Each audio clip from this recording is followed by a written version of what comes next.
Bien sûr, ce qui est important pour nous, pour chaque entreprise, c'est de préserver son identité, de préserver son image vis-à-vis des clients. Et le consortium n'est là qu'un outil promotionnel qui va démultiplier, si vous voulez, notre impact sur nos clients. Un autre avantage, c'est le renforcement du poids des membres et surtout de la PME et le renforcement de sa capacité de négociation auprès de ses fournisseurs et de ses prestataires de services. Dans le processus de création de consortium, nous cherchons également à identifier parmi les membres d'un consortium des leaders ou un noyau dur, c'est-à-dire on commence par 2-3 entreprises qui définissent leur vision de leur projet et après elles vont chercher les entreprises qui vont compléter leur offre lorsqu'il s'agit d'un consortium qui a des produits complémentaires mais qui adhèrent un peu à cette vision, à cette stratégie et à ce plan d'action. Je pense que, en tout cas, l'un des atouts majeurs, c'est le partenariat public-privé de ce projet. Et je crois que c'est ce qui aussi explique son succès. Il y a une véritable collaboration extrêmement étroite, dynamique, efficace entre le public et le privé.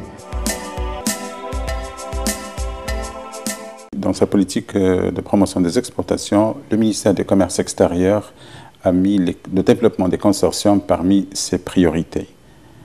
À cette fin, il a mis un programme d'appui, un système d'appui au consortium d'exportation, d'abord pour renforcer l'offre exportable marocaine et deuxièmement, renforcer la capacité compétitive de l'entreprise marocaine sur les marchés extérieurs. À ma connaissance, il s'agit peut-être d'une première mondiale.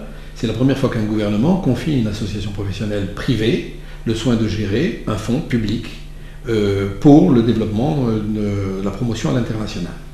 Nous finançons une aide au démarrage et une aide à la promotion. L'aide au démarrage étant une fois lors de la première année. L'aide à la promotion s'accompagne pendant les 3 années avec un quantum différent de 75% la première année, 60% la seconde et 50% la troisième. Parmi les actions de mutualisation des ressources, on peut aussi citer la participation à un salon. Vous savez, la participation à des salons internationaux, surtout pour les petites et moyennes entreprises, c'est pas toujours évident et on le sait, ça coûte très cher. Le CMPE, justement, pour les salons et les participations au foires internationales, apporte un soutien très intéressant avec une contribution pouvant aller jusqu'à 85% du montant des manifestations. Pour le cas de Founoun, cela s'est traduit par un soutien du CMPE et pour l'index à Dubaï et pour le Heim Textile à Francfort, le Heim Textile étant le plus grand rassemblement de textiles de maison au monde. Le consortium d'exportation est par essence un outil de développement à l'international.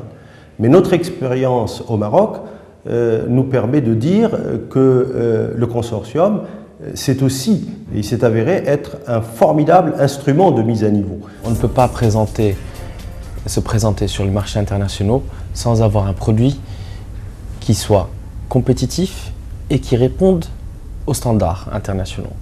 L'appui de la LPME joue un rôle prédominant car nous avons besoin dans nos structures d'une mise à niveau stylistique et organisationnelle. C'est ce qui permet un peu aux membres d'un consortium de réfléchir ensemble, parce que ce n'est pas toujours évident de savoir ou d'entreprendre dans le domaine de la mise à niveau, par quoi on va commencer, qu'est-ce qu'il nous faut, quelle expertise. Et ben, ça permet un peu aux différentes composantes d'un consortium de réfléchir sur d'abord les besoins, sur un plan de développement des entreprises, et sur l'expertise qu'ils peuvent aussi partager. L'approche de l'ONUDI au développement des consortiums d'exportation prévoit en tant qu'étape fondamentale le benchmarking et la mise en relation des différentes expériences internationales. 2 rencontres d'experts ont été organisées à ce sujet depuis le démarrage du programme. La première en 2005 en Italie avec la participation d'experts provenant de 20 pays et la deuxième, organisée les 25 et 26 mai 2007 à Rabat, avec la participation des pays signataires de l'accord d'Agadir, à savoir le Maroc, la Tunisie, Jordanie et l'Égypte, d'experts internationaux et des représentants des pays de l'Union économique et monétaire ouest-africaine. La réunion d'experts organisée à Rabat, présidée par M. Kandé Youmkela, directeur général de l'ONUDI, et par M. Mostafa Mchaouri, ministre du Commerce extérieur, a été l'occasion d'échanger et de partager les expériences et les leçons apprises, ainsi que de stimuler la coopération Sud-Sud, qui fait partie intégrante de la stratégie d'intervention de l'ONUDI pour atteindre les objectifs du millénaire pour le développement. L'expérience des différents pays présents à la réunion a confirmé l'importance et l'efficacité des consortiums en tant qu'outil servant à améliorer la compétitivité des entreprises et encourager l'internationalisation.